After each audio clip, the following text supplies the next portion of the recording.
आज की कहानी है बेटी। शहर के सबसे बड़े अस्पताल में इस समय हड़कंप मचा हुआ था।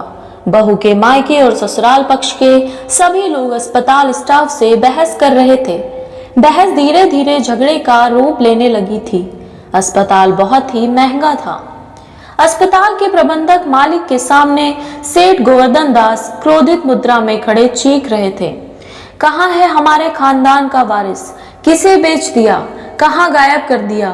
मैं आपके इस चिकित्सीय व्यापार को बंद करवा दूंगा। आप जानते नहीं मुझे। अस्पताल के प्रबंधक ने करोड़ों की लागत से चिकित्सा का व्यवसाय शुरू किया था। उनके इस विशाल एयर कंडीशन अस्पताल में पहले भी इसी तरह की कई अफवाहें उड़ चुकी थीं, लेकिन वे सारी अफवाहें हवा होकर इसलिए रफा दफा हो गईं क्योंकि दूसरे नर्सिंग होम्स और सरकारी अस्पताल से गरीब मध्यम वर्ग की किडनी आंखें निकाल कर यहाँ लाई गई थीं और बड़े लोगों के शरीर में लगाई गई थीं करोड़ों लेकर। लेकिन इस दफा मामला दूसरा था। इस निजी अस्पताल में कोई गरीब और मध्यम वर्गीय आदमी तो आने की हिम्मत ही नहीं कर सकता था। इस बार सेठ गोवर्धन दास की बहू को लड़का हुआ था और थी लड़की। डॉक्टर ने लगभग गिड़गिड़ाते हुए कहा, सेठ साहब, आप लोगों के लिए हम क्या क्या नहीं करते। क्या आपके साथ धोखा करेंगे? यकीन मानिए लड़की ही हुई थी। नर्स ने गलती से फॉर्म में लड़का लिख दिया है। मैं कुछ सुनना नहीं चाहता। मेरे खानदान में आज तक लड़की पैदा नहीं हुई। मेरे चारों लड़कों के यहाँ दो दो लड़के हुए हैं। खुद मेरे पिता के 4 लड़के थे। आप हमारी वंश परंपरा को झुठला देंगे? लड़के होना हमारे खानदान के जीन में है। हमें हमारा बच्चा वापस करो और जिसकी लड़की है उसे वापस करो। मैं अभी नर्स को बुलवाता हूँ। डॉक्टर साहब ने पास रखी घंटी बजाई। चपरासी दौड़कर अंदर आया। उसे देखकर डॉक्टर ने कहा, कौन सी नर्स थी डिलीवरी वार्ड में? तुरंत भेजो। पल भर में नर्स प्रकट हुई, डरी सहमी घबराई सी। तुमने डिलीवरी करवाई थी? Yes sir. क्या हुआ था? जी बेटी।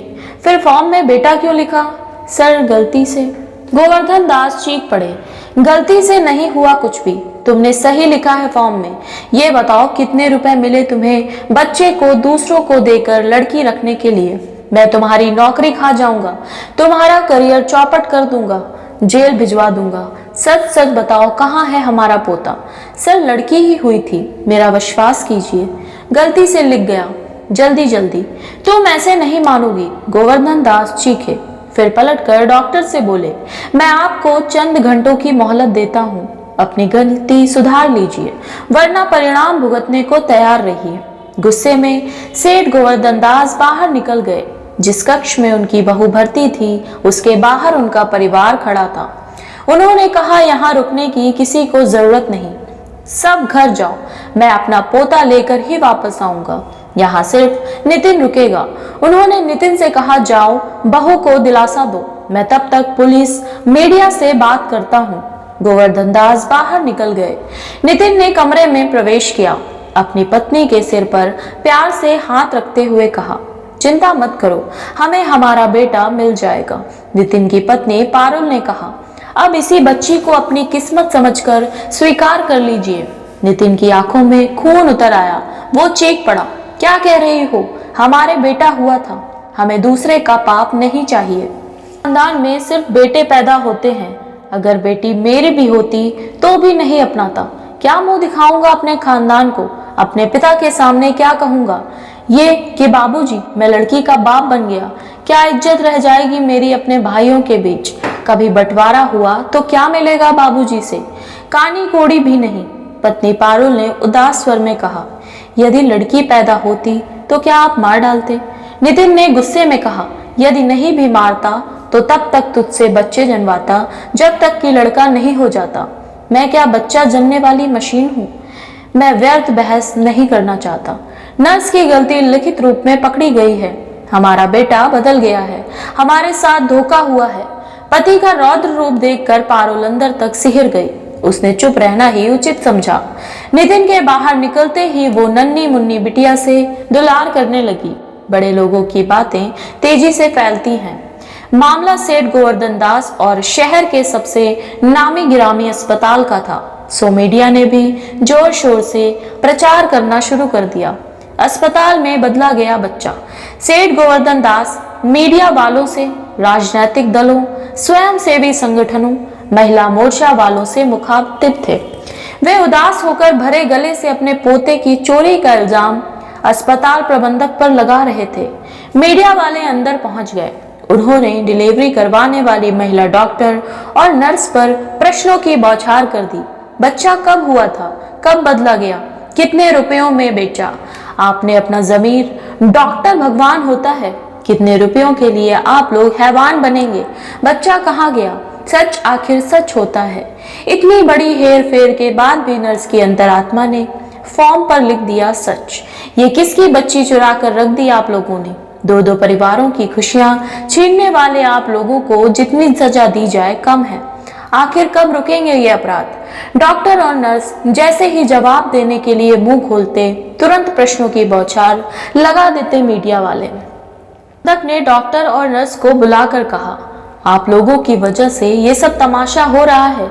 लोग थूक रहे हैं हम पर, हमारे अस्पताल पर। डॉक्टर ने कहा, सर आप विश्वास कीजिए, बेटी ही हुई है, कौन मानेगा आपकी बात? अस्पताल प्रबंधक ने गुस्से में कहा, सर नर्स लिखने में गलती हो गई, इसका इतना बड़ा तमाशा बना रहे हैं ये लोग। डॉक्टर ने कहा, मुझे तो लगता है इन्हें बेटी नहीं चाहिए।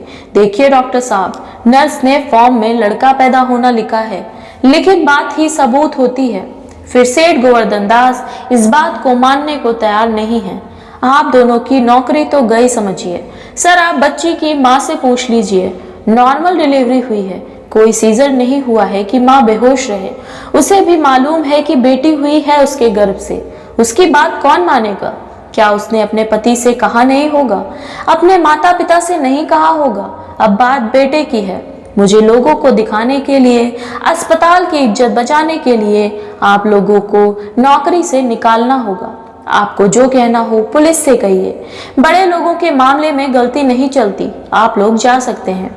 मीडिया वालों से बातचीत करते हुए अस्पताल प्रबंधक ने कहा, अस्पताल का प्रमुख होने के नाते मैं तुरंत कार्यवाही करते हुए डॉक्टर और नर्स को नौकरी से निकाल दिया है। हम अपने स्तर पर कार्यवाही कर रहे हैं। मैं उम्मीद करता हूं कि जल्द ही सेठ गोवर्धन दास को उनका पोता मिल जाएगा। सेठ गोवर्धन दास ने फोन लगाकर अस्पताल प्रबंधक से कहा, हमें हमारे खानदान का चिराग जल्द नहीं मिला तो कल मामला पुलिस के पास पहुंच जाएगा। डिलीवरी कक्ष में अचानक मीडिया वाले पहुंच गए। कैमरे के फ्लैश चमकने लगे। पारुल पर अस्पताल कर्मचारियों के लाख समझाने मना करने पर भी मीडिया वाले नहीं माने। उन्होंने अस्पताल कर्मचारियों से कहा, यदि आप भी पाप के इस खेल में शामिल नहीं हैं तो हट जाइए सामने से, सत्य को सामने आने दीजिए, अन्यथा इस खबर में आपको भी खलनायक बनाकर पेश किया जाएगा। कर्मचारी मुंह को हाथों से छिपाकर एक तरफ हो गए। पारुल जी आप घबराइए नहीं, न्यूज रिपोर्टर ने कहा, हम आपके साथ हैं, हम आपको इंसाफ दिलाकर रहेंगे। आप ही इकलौती चश्मदीद गवाह भी हैं। इधर अस्पताल प्रबंधक परेशान थे। उन्हें अपना कारोबार डूबता दिखाई दे रहा था। कुछ देर वे आंखें बंद किए व्हील चेयर पर पड़े रहे। फिर उन्होंने सरकारी अस्पताल में पदस्थ अपने डॉक्टर मित्र को फोन लगाकर पूछा, किसी महिला की डिलीवरी हुई है 2-4 घंटे पहले, और क्या लड़का हुआ है? किसी की दूसरी तरफ से आवाज आई, हाँ हुआ तो है, एक औरत का सीजर हुआ है, अभी भी बेहोश है, बच्चा पहुंचा दूंगा, लेकिन मामला बड़ा है, रुपया अच्छा मिलना चाहिए। अस्पताल प्रबंधक के चेहरे पर कुछ राहत के भाव आए। सुनो, किसी को कानों कान खबर ना हो, बच्चा दे जाओ और बच्ची ले जाओ।